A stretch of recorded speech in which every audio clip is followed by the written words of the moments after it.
Hi. In this video, I'm going to show you how to pair AirPods with an iPhone. First of all, we want to open Bluetooth. For this, just open that app. Once it's open, click on your Bluetooth button. After clicking, Bluetooth will be on. After turning on Bluetooth, just close that tab. Once the tab is closed, just open the cap of your AirPods. Once it's open, after a few seconds, that kind of format will appear from the bottom of your mobile screen.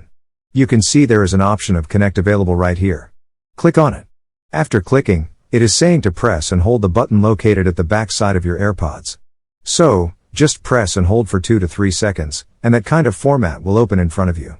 Here, you can see our AirPods are connected with my iPhone. That's the way to connect AirPods with an iPhone. You can see the percentage of pods in their case is also displayed here. If you want to check the battery level of your case and AirPods, including using your AirPods, you can see this is your right AirPod, this is your left AirPod, and this is your AirPod case. You can easily see the charging